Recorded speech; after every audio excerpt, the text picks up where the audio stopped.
Hi, everybody. This is Dean Cohen, and let me welcome you back to our speaker series. It's a particular pleasure today for me to welcome a wonderful colleague, Professor Martha Jones.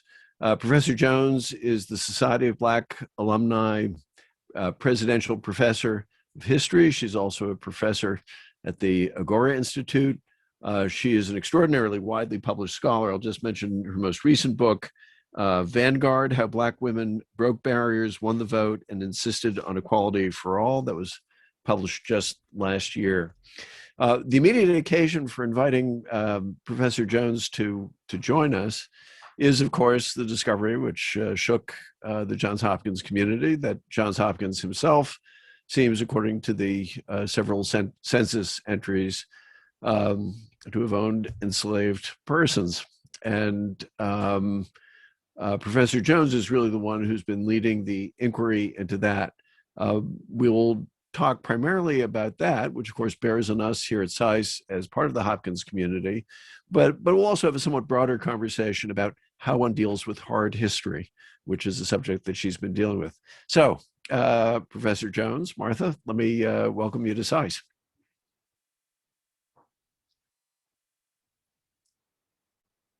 There you are. Great. Welcome. Welcome. Just so we'll be following the same format that we've done in other of these speakers events.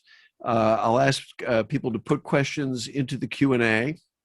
The first half of the discussion will be between myself and Professor Jones, and then I'll take the Q&A. I always privilege students, and I'll just ask that you put your name and the nature of your Hopkins affiliation in the Q&A while you do that. I would suggest you begin putting questions into the Q&A sooner rather than later, because in my experience, it tends to fill up.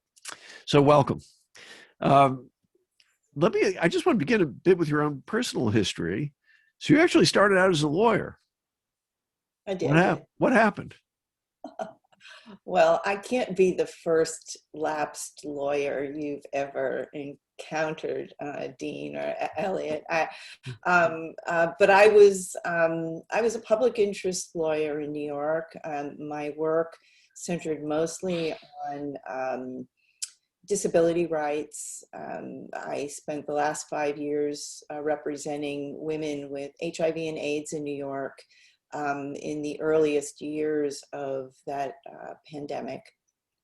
And it led to a lot of questions for me as a practitioner about the historical origins of what I was seeing in real time and what my clients and judges were grappling with in courtrooms. So I was very fortunate to be offered a fellowship at Columbia University by the Charles Revson Foundation. These are called the Revson Fellows on the future of the city of New York. So I was part of a cohort of teachers, firefighters, union organizers, politicians, and more who spent one glorious year on sabbatical. I came from a profession without sabbatical, by the way.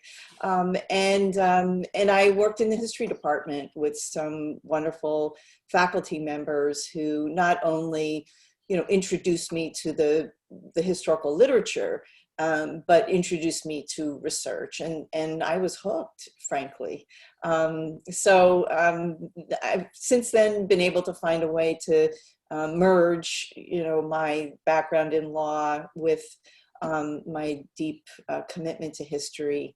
So that's the short version of the story. It's a fascinating story. I guess just one question before we get to the issue of the day. How has that, the legal training and the legal experience shaped you as an historian? Yeah, that's an interesting question. And for the students tuning in, I'll tell you that when I defended my dissertation, one of my committee members, Alice Kissler-Harris, the great women's and labor historian, said to me, Martha, you still argue like a lawyer. And she didn't mean it as a compliment. She really meant I argued in a way that oftentimes aimed to be kind of ironclad in the way that a lawyer's argument must be. And what she was really urging on me is that as a historian, I needed to be much more comfortable with what we can't know, with contingency, with contradiction, and all the things we know that are characteristic of the historical record.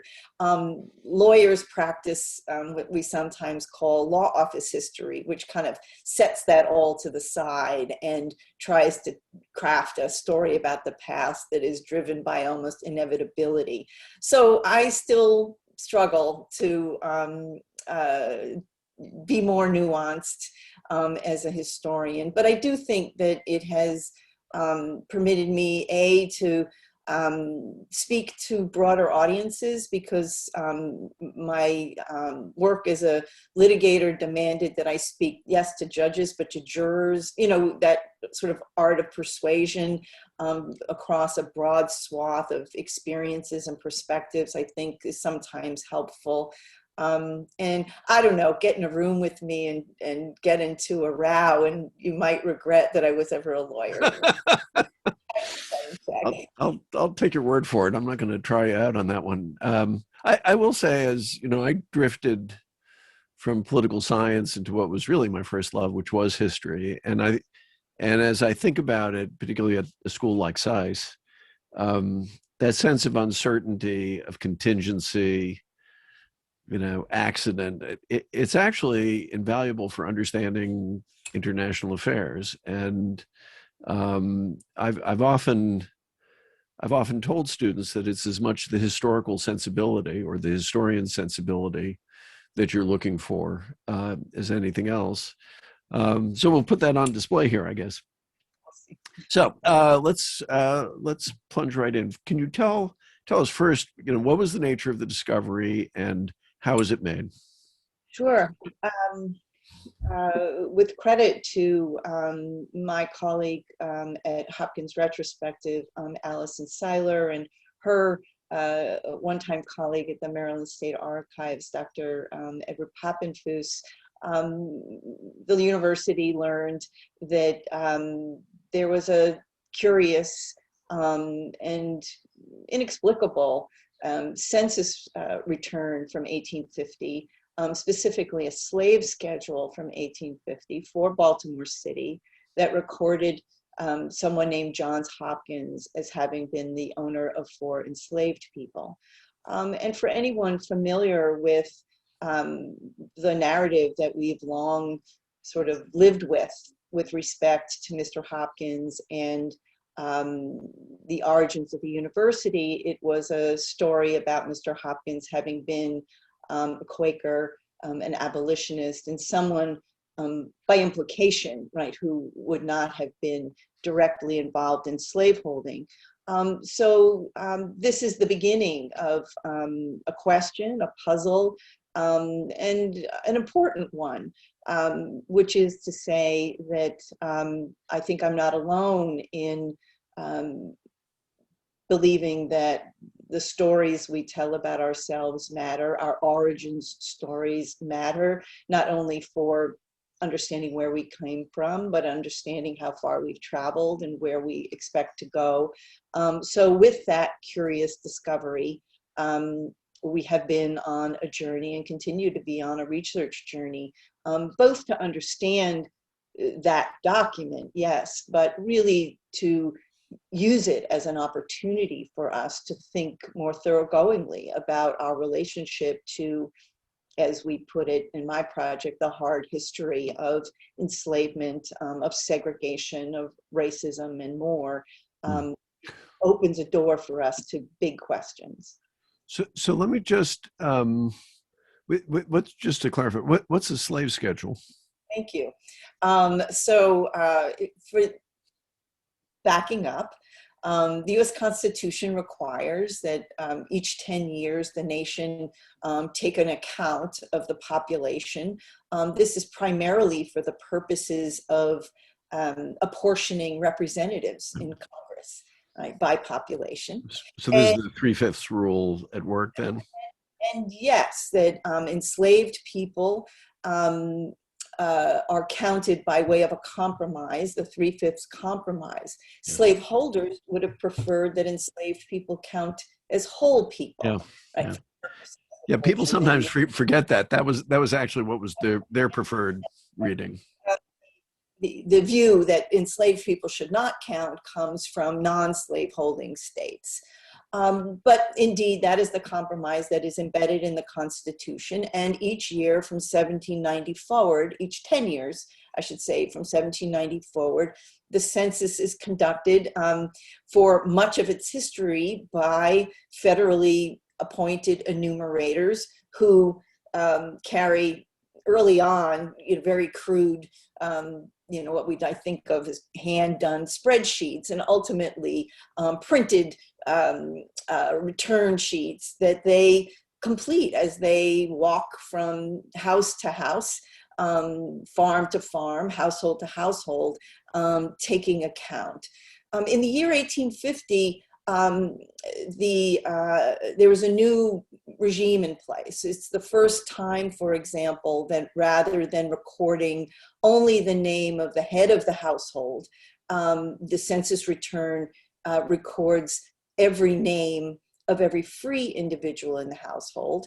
And then on a separate sheet, the enumerator is called upon to record enslaved people, not by name, but by age, by color, by sex, and by the name of the person said to be their owner.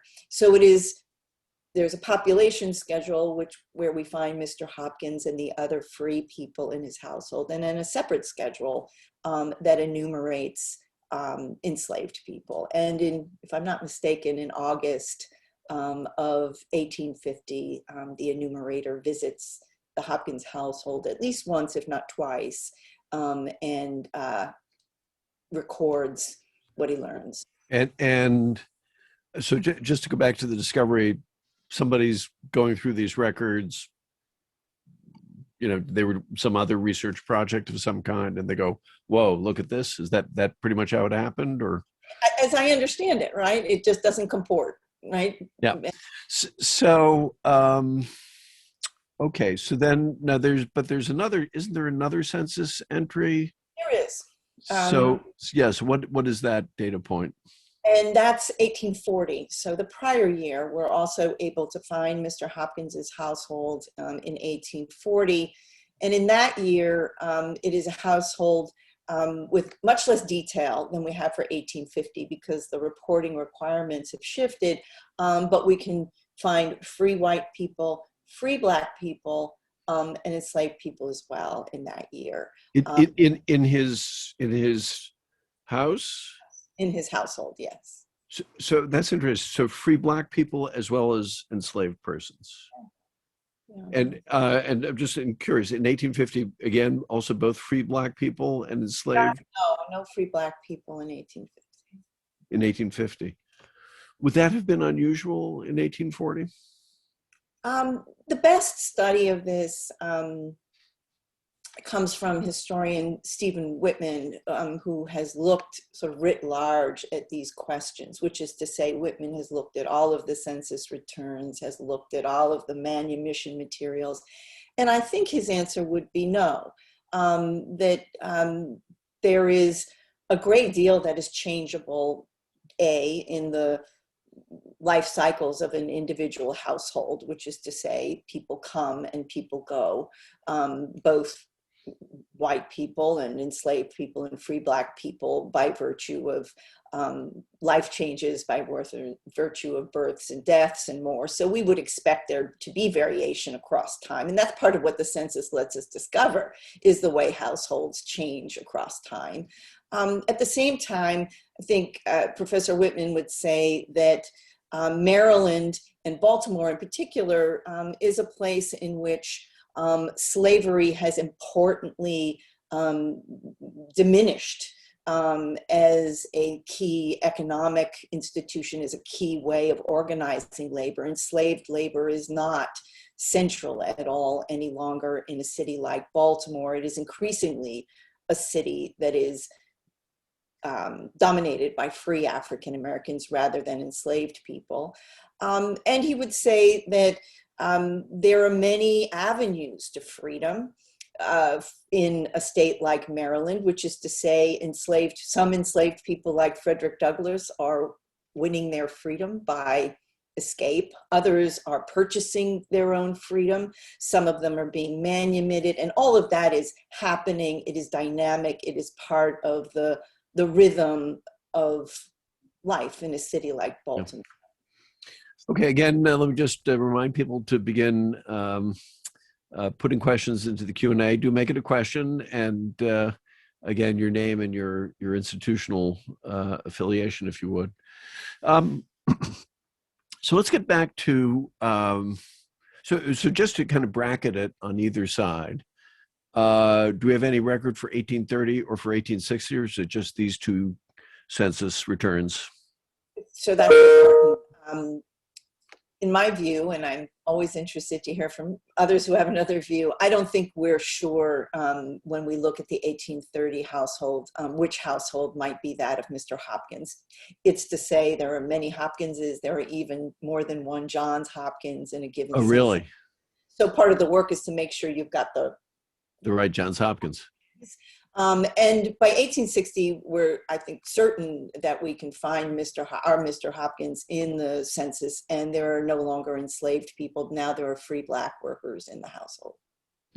I'm sorry, there were or there were not free Black? Yes, there are free Black workers in the household. So that's interesting. So 1830, we can't be sure. 1860, we're quite sure there are none. You said that the historical understanding of at the institution that we're both part of is of Hopkins as a Quaker and an abolitionist. Now, I know that some of the story of Johns Hopkins we get from this biography by an adoring niece. One should probably always be a little bit wary of biographies by adoring nieces and nephews.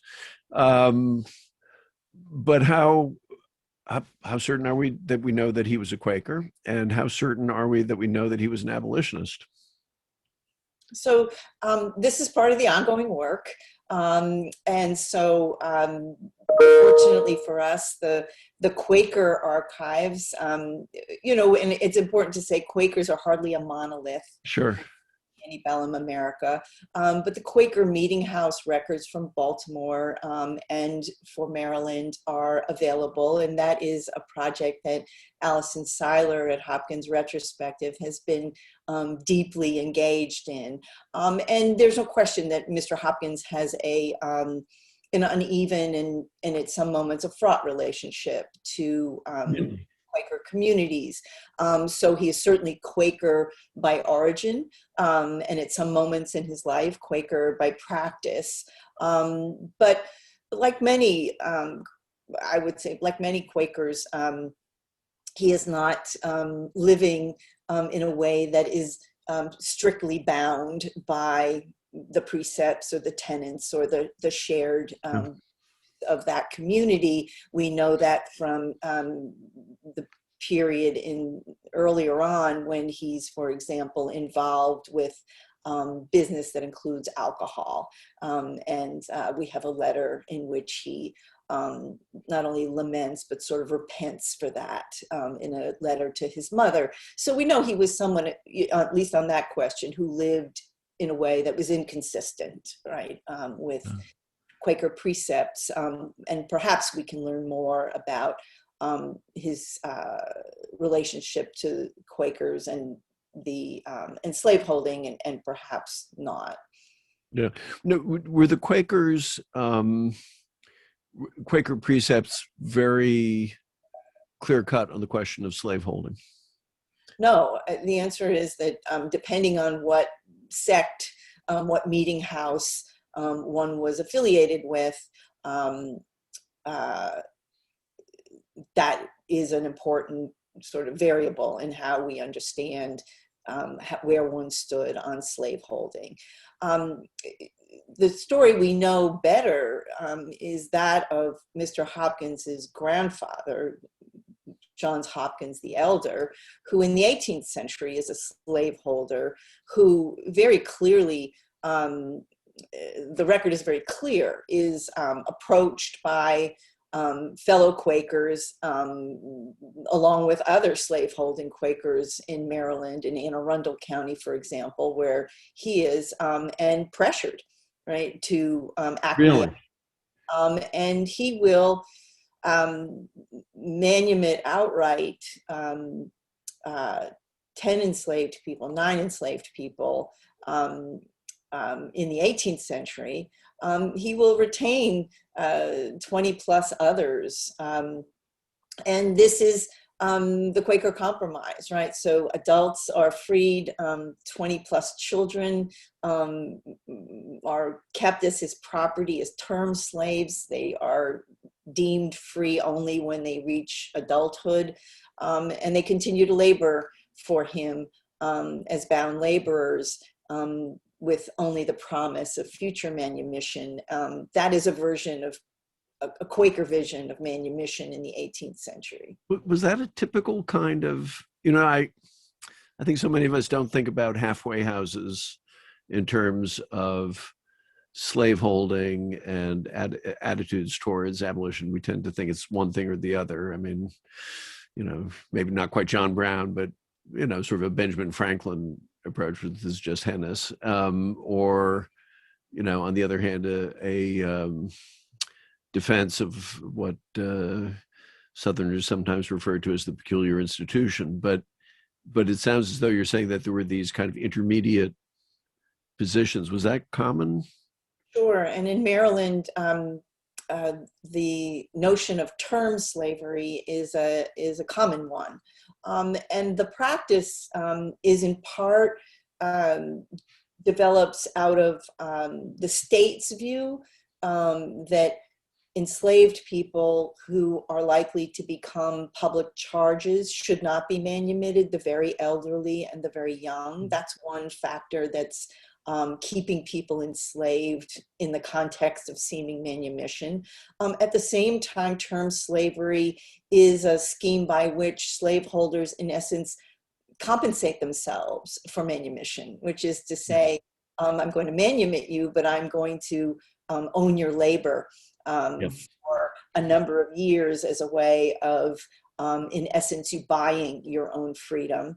And so that is also a factor and an important factor in Maryland. And the point, which is also helps us understand kind of how things appear so dynamic, even in Mr. Hopkins's own household decades later, is that all of this is the character of slavery and manumission and freedom in Maryland, that these things are intertwined. They are not neat in a world where slavery won't be abolished until November of 1864 during the Civil War, but where slavery as a way of organizing and commanding labor is falling away as tobacco is no longer the crop that dominates. It's being displaced by wheat. The rhythms of labor, of agriculture and more are shifting.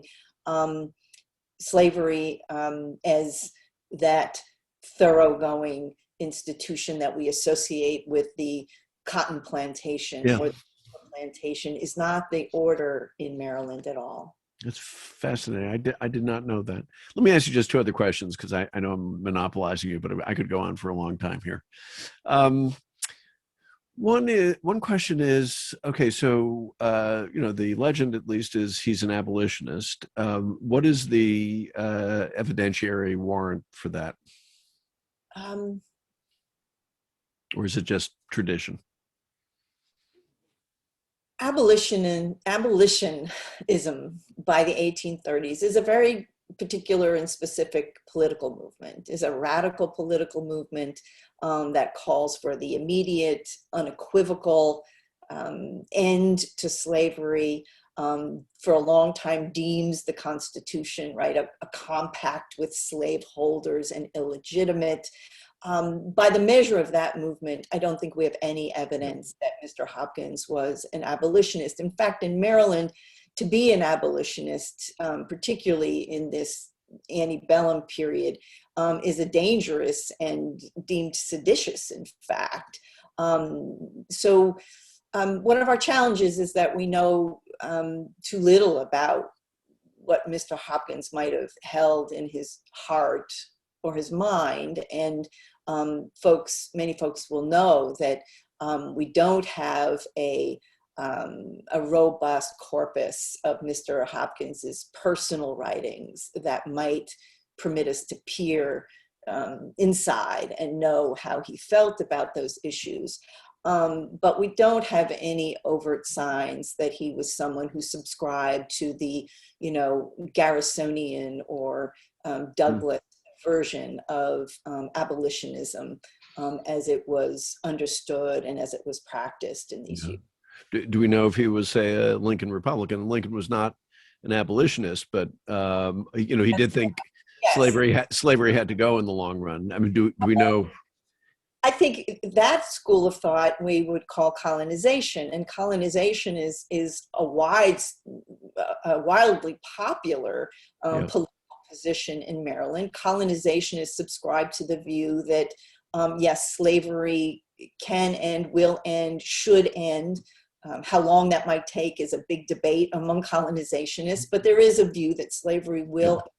And colonizationists are knit together by the view that however slavery might end, there is no place for Black Americans in the United States going forward in the wake of abolition. That the U.S. has to remain a white man's republic, and which is why abolitionists create Liberia, why they invest, especially in Maryland, in the removal of formerly enslaved people from the state. The colonizationist view, Lincoln's view, until well into the war, right, is that Black Americans should be removed. Yeah. So I guess one last thing, and I think this is important as context, because I suspect particularly these high students may not know a whole lot about the history of the university.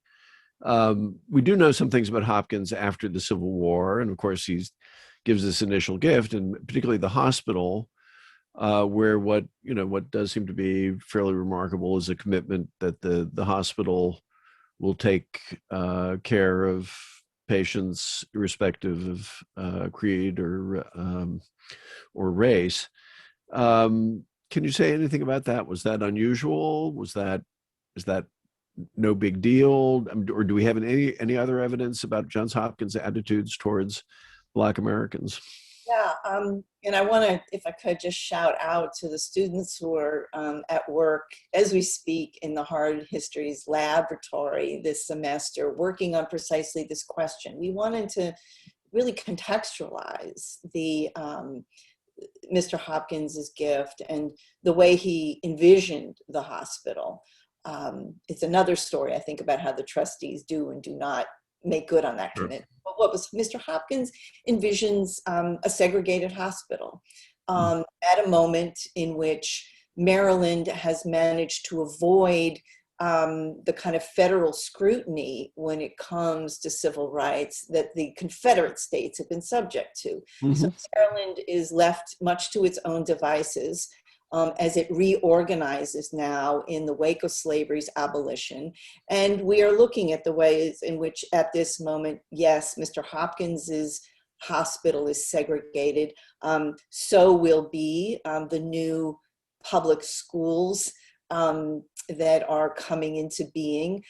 So too, in practice, will be public transportation, including the B&O Railroad.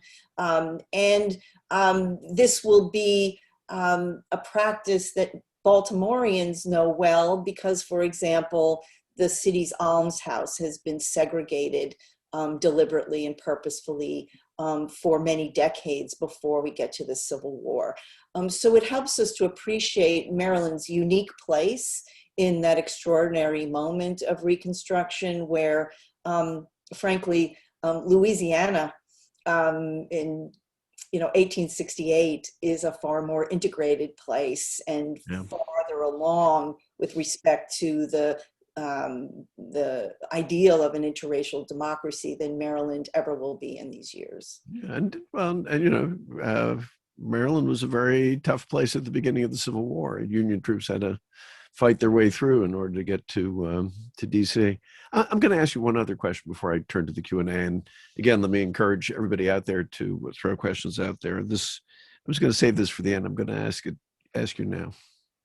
One of the things that comes out in this conversation, and that I've always admired about you when I've heard you in previous conversations, is you are cool and analytic and focused on the facts, the way I would expect, a professional historian to be, or would hope a professional historian would be. It's a high standard. Not all historians meet it. But you're also an African American, and this is painful history. It's not hard.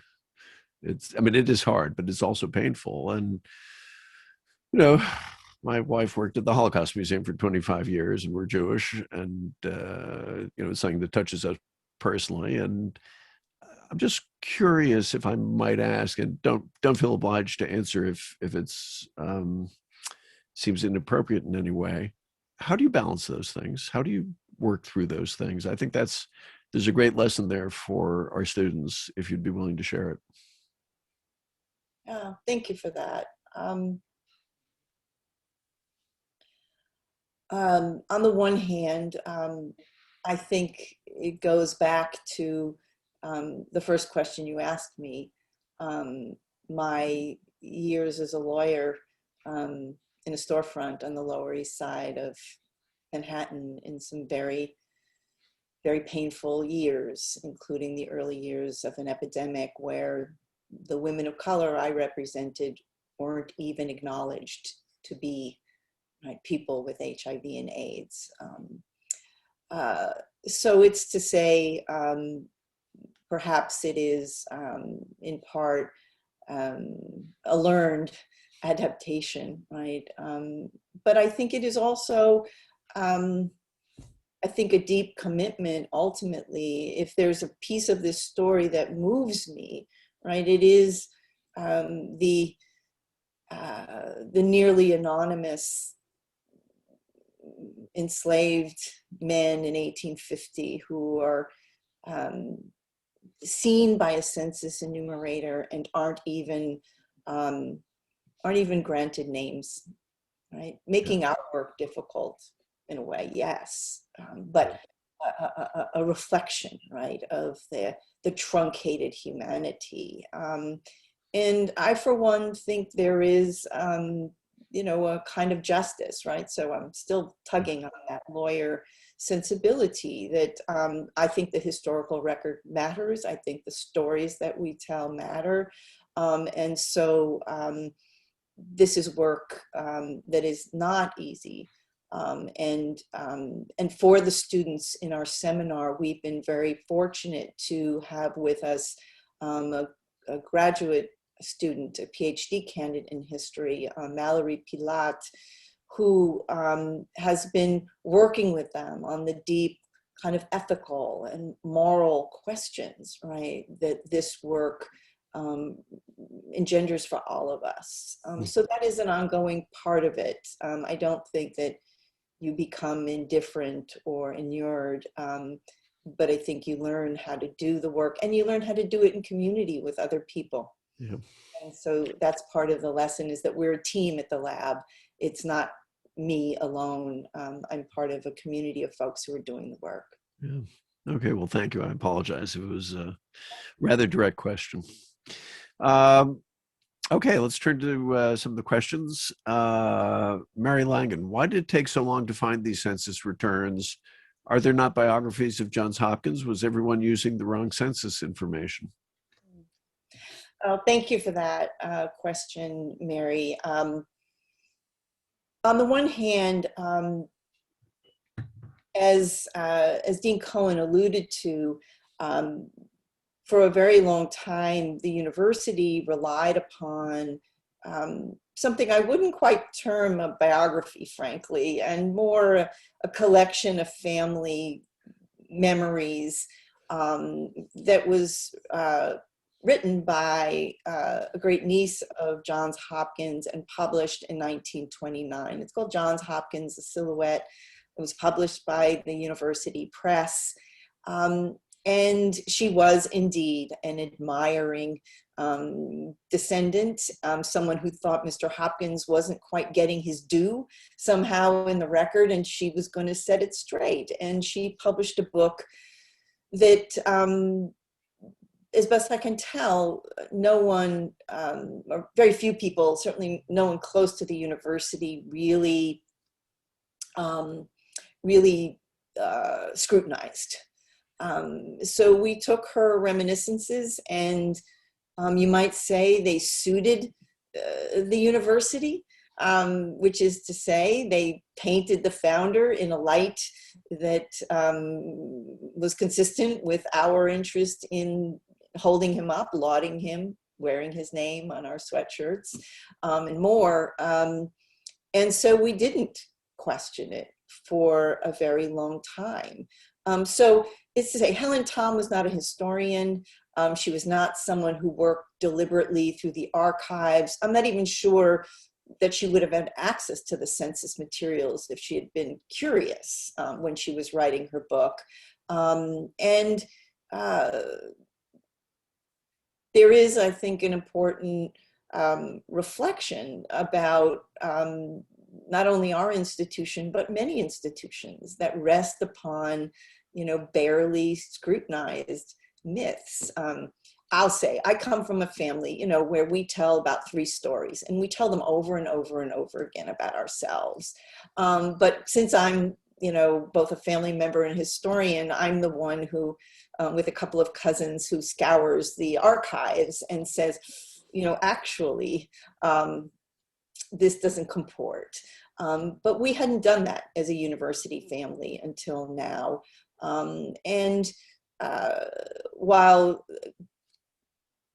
I understand folks who lament that and certainly urge we should have done it sooner, I'm also someone who, in some ways, thinks it's right on time. I think we're ready as an institution and as a community to examine, to confront, to incorporate new facets of Mr. Hopkins's past and our own institutional past into our story. We're coming to our 150th anniversary in 2026.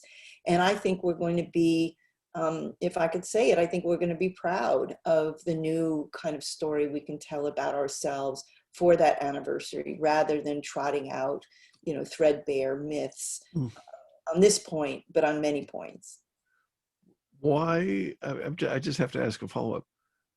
Why do you think we're ready now in a way that we wouldn't have been 50 years ago? And of course, it's not just us, it's the community in which the rest of Hopkins lives. And we're different because we're here in Washington, and we've got some folks in Bologna, we've got some folks in Nanjing, but Hopkins is deeply embedded in Baltimore. There's a complex history there, to say the least. I'm just curious, why is now particularly a good time, and 50 years ago, say, would not have been a good time? Well, I mean, on the one hand, I think that the global dimension of what in the United States, I think we regard as the response to the killing of George Floyd, brought on a kind of urgency, a renewed sense of the unfinished business of this country as a whole. And we might think of this work as part of our university's unfinished business. And so I think we are part of a global reckoning with the legacies of slavery, of colonialism and racism. And we know how the protests that many of us saw in our own cities, like Baltimore and Washington, were also happening in Paris and Berlin. And so that is a context, right, for 2020 and how we come to this work in 2020. Interestingly, at the same time, now to bring it back to Baltimore, folks may have read that just last week, the Walters Art Museum here stumbled into its own hard history. And the original Mr. Walters, who was among other things, an art collector and the namesake of that institution, was a strong Confederate sympathizer who leaves Baltimore during the Civil War, goes into exile in Paris during the war as a response to Maryland's failure to secede. He comes back to be responsible for the setting of one and then another monument to the notorious Supreme Court Chief Justice Roger Brooke Tawney in Annapolis and Baltimore. So the Walters is having its own reckoning. And what used to be the Maryland Historical Society, an institution founded by colonizationists, right, who called for the removal of Black Americans from the United States, has remade its identity in the last year, in part as an effort to distance itself and to distinguish itself from that old and difficult history. So we're not alone in Baltimore, it turns out, in finding ourselves in a moment when, as institutions, we want to understand better sort of where we began in this very troubled story in the United States of race and racism. And we want to grapple actively and openly, each in our own way, with how to then make and remake ourselves for a 21st century, which couldn't be more different in so many ways.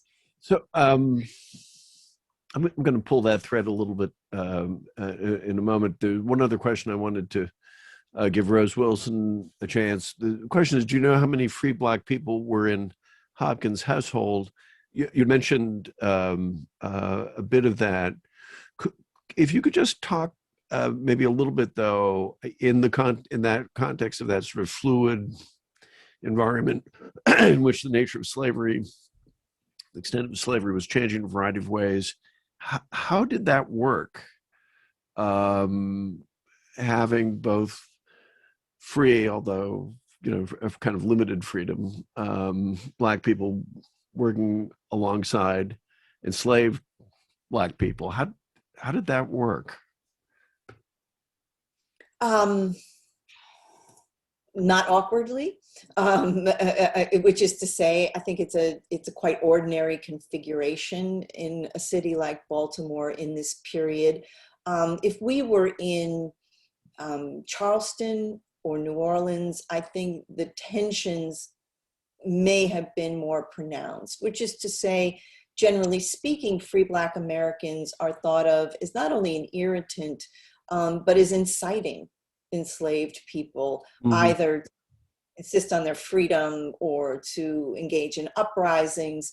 In Baltimore, because there were, by 1850, more than nearly 25,000 free African Americans and no more than 2,000 enslaved people. Could you say that number again? I'm shocked by that. Well, Baltimore has the largest community of free African Americans in the United States of any city before the Civil War. Wow.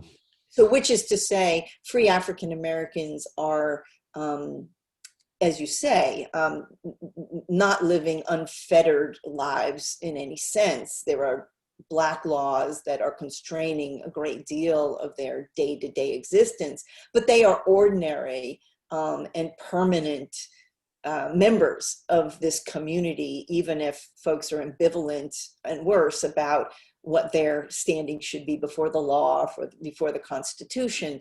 They are ordinary and regular parts of the city's life. This is a city full of, a score of African American churches, African American political institutions, recognizable Black civic leaders, entrepreneurs, and more. And so enslaved people are exceptional in that sense in Baltimore. That's interesting. I had no idea. Okay, so I'd like to, since we're a School of International Affairs, I'd like to internationalize this a bit. I think one can plausibly say that just about every country has its piece of hard history. And I was wondering if you had thought about that. We were talking just before the session began about France's hard history, particularly on race. I think the particular occasion was an article, I believe, in the New York Times about Napoleon and Haiti, which is a pretty ghastly story. I was wondering, do you have any thoughts you can share about this as an international challenge and what there is to be learned, and maybe what there is to be taught? Yeah. Absolutely. That to the degree that our story reflects the ways in which certainly dozens of U.S. colleges and universities are well into exploring their own connections to slavery and to segregation and anti-Black racism. We are number 73 in a consortium of universities studying slavery. So this is a widespread recollection or reflection that we are joining, that if we look, for example, to Europe, where the predominant slave trading and enslaving empires had their seats of power, the metropoles of Paris, for example, of London, certainly, of Liverpool and more, we can see the ways in which our work and our concerns, our questions are being mirrored there. France has taken a different approach than the United States, where we have never had a national pronouncement, statement, I would say resolution on the question of slavery. France in 2001 declared slavery and the slave trade to have been a crime against humanity, akin to the Holocaust. And each May 10th, France gathers under the auspices of the president's office to pay respect to those who perished and to the legacies of racism that flow from France's relationship to slavery.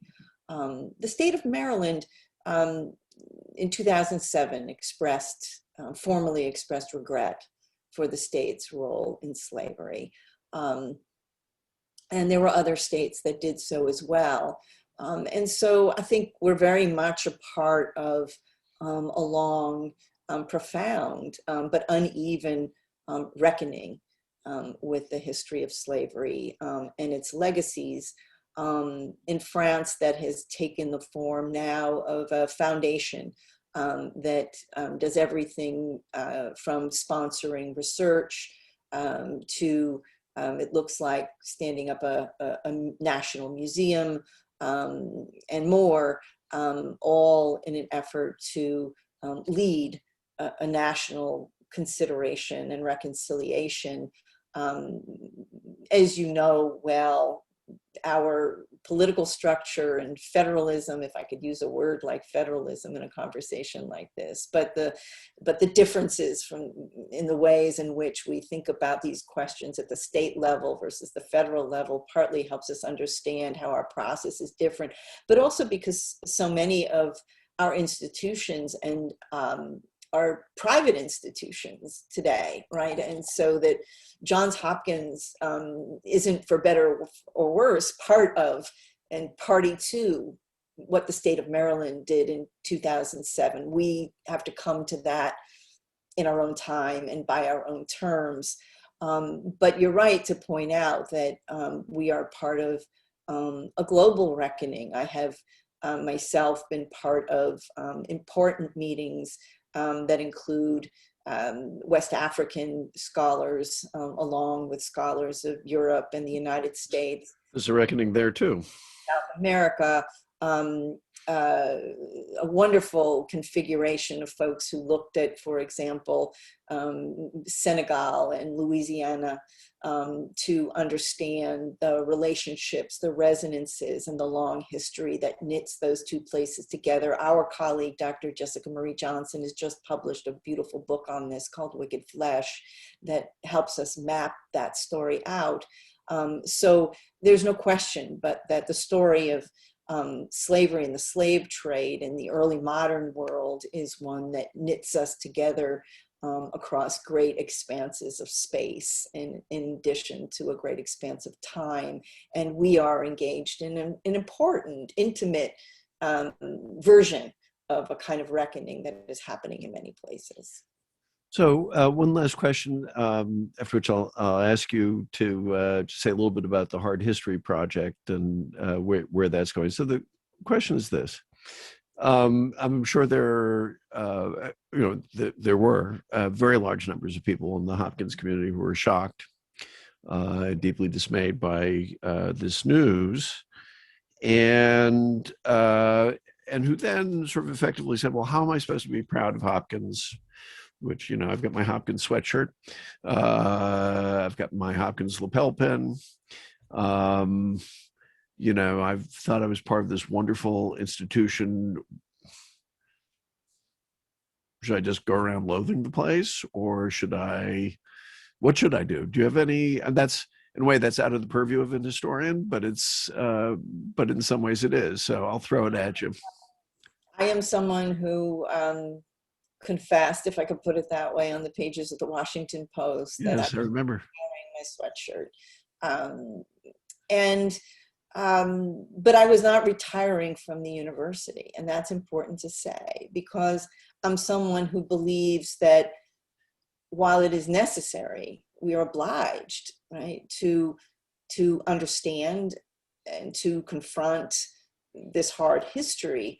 I'm not someone who believes we are bound by it.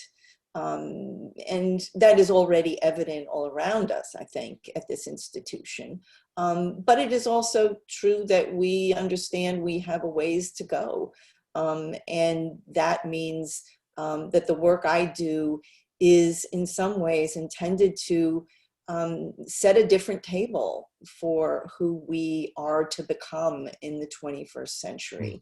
And it is a community that can both look frankly, compassionately, and critically at our own past, and still do the kind of work we do to move to a different kind of future. And if I didn't believe, and I am so fortunate, as so many of us are, to work with brilliant young people every day, including the students in our lab, that is my investment in this institution and in its future.